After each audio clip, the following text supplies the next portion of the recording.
Hello दोस्तों, तो जनवरी की न्यूज जो कि सीएसएस एग्जाम में 27 में पूछी जाएगी, वो ही करंट अफेयर हम डेली इशू 5 इशू डिस्कस करते हैं जो कि रिटन एग्जाम्स के लिए हेल्पफुल है और कौन कौन से सब्जेक्ट में यूज होते हैं, सब कुछ डिटेल आपको यहाँ पर मिलती है।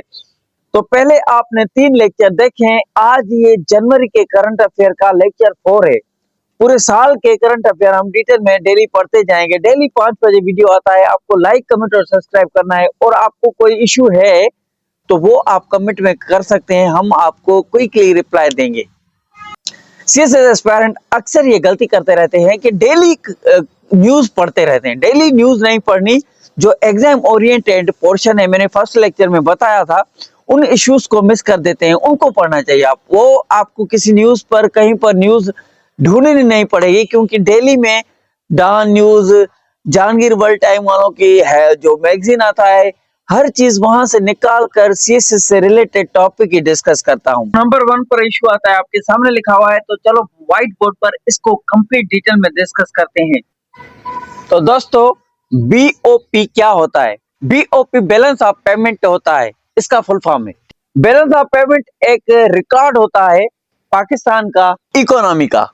पाकिस्तान कितने पैसे बाहर से कमाता है एक्सपोर्ट करके, रेमिटेंस हासिल करके। रेमिटेंस वो चीजें होती हैं जो कि बाहर से पाकिस्तानी लोग रहते हैं, वो वहां से डॉलर भेजते हैं, सऊदी में रहते हैं, रियाल भेजते हैं पाकिस्तान। वो कितना आ रहा है, कितना जा रहा है। एक्सपोर्ट, पाकिस्तान कितना पैसा बाहर से कमाता है, ये चीजें इसमें आती है। तो ये रिकॉर्ड होता है इकोनॉमी का, पैसों का।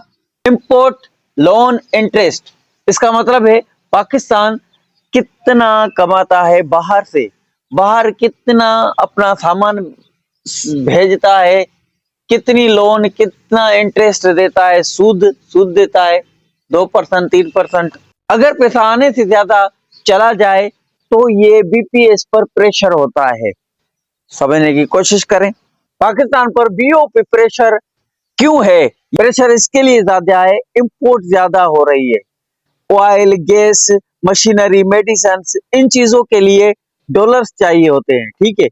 और एक्सपोर्ट कम है, लिमिटेड आइटम से टेक्सटाइल पे ज्यादा डिपेंड, वैल्यू एडिशन कम है पाकिस्तान में। डॉलर की कमी, जब इंपोर्ट ज्यादा और एक्सपोर्ट कम हो जाए तो फॉरेन एक्सचेंज रिजर्व गिर जाते हैं। लोन और इंटरेस्ट पेमेंट, पुराने कर्जे का इंटरेस्ट डॉलर में देना होता है, तो ये बहुत नुकसान होता है। इसके लिए बीपीओ प्रेशर अफेक्ट होता है। सीएसएस के लिए टॉपिक इसके लिए इंपॉर्टेंट है क्योंकि रुपीस वीक हो जाती है, इन्फ्लेशन बढ़ जाती है, महंगाई बढ़ जाती है, फॉरेन रिजर्व्स कम हो जाते हैं, आईएमएफ ने लोन लेना पड़ता है, इकोनॉमी इनस्टेबिलिटी हो जाती है। तो दोस्तों, ये इशू हमने डिस्कस कर लिया। सीएसएस और पीएमएस एग्जाम में क्वेश्चन किस तरह से आता है, एक्सप्लेन करें causes of the Pakistan balance of payment crisis, ठीक है, और how can Pakistan improve it external account, ठीक है।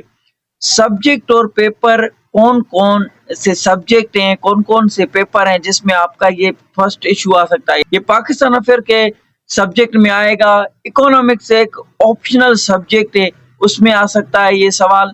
सीएसएस का करंट अफेयर पेपर होता है, वो तो करंट अफेयर है ही है, लाजमी है। इंग्लिश पेपर में भी है, इकोनॉमिक चैलेंज ऑफ पाकिस्तान में टॉपिक आ सकता है। एमसीक्यूज होता है, MPT screen test written exam से पहले होती है, उसके लिए एमसीक्यूज भी जरूरी है करंट अफेयर से। Balance of payment consist of, ये कितनी चीजों पर मुश्तमिल है, करंट अकाउंट पर और कैपिटल अकाउंट पर, ठीक है। Pakistan BOP data is compiled bye, ये डेटा कौन पेश करता है, कौन बनाता है? स्टेट बैंक ऑफ पाकिस्तान ये डेटा पब्लिश करती है, जो मैंने आपको इशू बताया। दूसरे नंबर पर इशू है Indo Pacific strategy and power politics. तो दूसरे नंबर पर जो इशू है इंडो पैसिफिक स्ट्रेटजी और power politics. Indo Pacific strategy great power competition का नया वर्जन है, जिसमें अमेरिका चाइना के बढ़ते हुए असर को रोकने के लिए इंडिया और रीजनल अलायंसेस को यूज कर रहा है। तो सबसे पहले समझे इंडो पैसिफिक स्ट्रेटजी क्या है। इंडो पैसिफिक एक जियो स्ट्रेटेजिक रीजन है जो इंडियन ओशियन में है।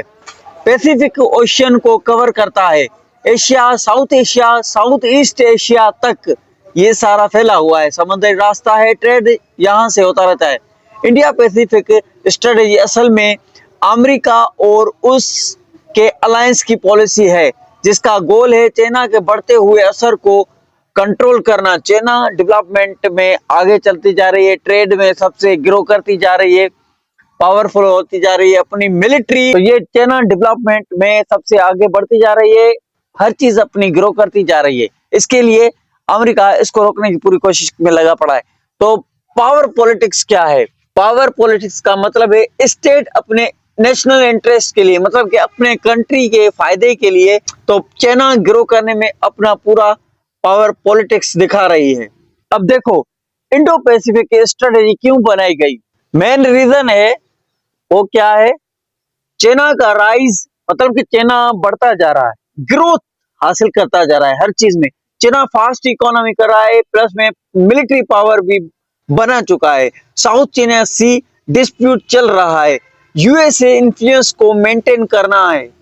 तो दूसरा, यूएसए इन्फ्लुएंस, और अमेरिका अपना असर हर जगह छोड़ना चाहता है, वो चाइना से आगे रहना चाहता है, चाइना उससे आगे, ये मुकाबला चलता रहा है। दूसरा रीजन ये है मेन। तीसरा रीजन ये है कि ट्रेड रूट की security, sea lines of communication.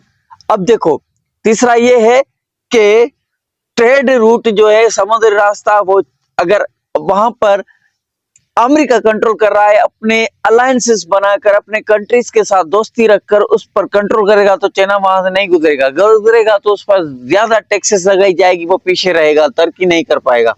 Alliance का सिस्टम ऐसा है कि USA, India, Japan, Australia, UK, USA, UK, Australia, ये सब क्या कर रहे हैं कि मिलकर अलायंस बनाकर, दोस्ती का एक कांटा बनाकर चाइना को रोकने की कोशिश करेंगे। इसमें इंडिया का रोल क्या है? इंडिया को चाइना के अगेंस्ट काउंटर बैलेंस के तौर पर यूज किया जा रहा है।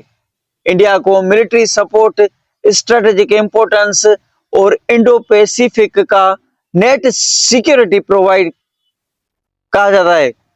तो इसके लिए इंडिया की सपोर्ट हो रही है और इंडिया को चाइना के खिलाफ खड़ा कर दिया जा रहा है। पाकिस्तान पर क्या असर पड़ेगा? सीएसएस एग्जाम्स के लिए इंपोर्टेंट यहां से शुरू होती है। पाकिस्तान पर यह असर पड़ेगा कि पाकिस्तान का जो रीजन इलाका है वो रीजनल इम्बैलेंस हो जाएगा। वो बैलेंस में अभी वो उसका बैलेंस खराब हो सकता है। इंडिया ज्यादा सपोर्ट करेगा या नहीं, ये आगे पता चलेगा। Strategic pressure, Pakistan China partnership है, सीपेक पर प्रेशर पड़ेगा। इंडियन ओशियन मिलिटराइजेशन का, ये जो पहले मैंने आपको करंट अफेयर में बताया था, ये शुरू हुई थी ट्रेनिंग। तो ये इशू ये कहना चाहता है कि ये जो पैसिफिक ओशियन है, ये ट्रेड के लिए, पूरी दुनिया के लिए इंपॉर्टेंट है। तो यहाँ से चाइना ट्रेड करता है, आता जाता रहता है। इंडिया, ये सारे कंट्रीज मिलकर चाइना की इस ग्रोथ को, राइज को रोकने की कोशिश कर रहे हैं। तो ये इशू या सेकंड इशू पर चलते हैं। तो सीएसएस और पीएमएस एग्जाम में ये क्वेश्चन किस तरह से आता है? सेकंड नंबर के इशू का, what is the title Indo Pacific study and why it is important?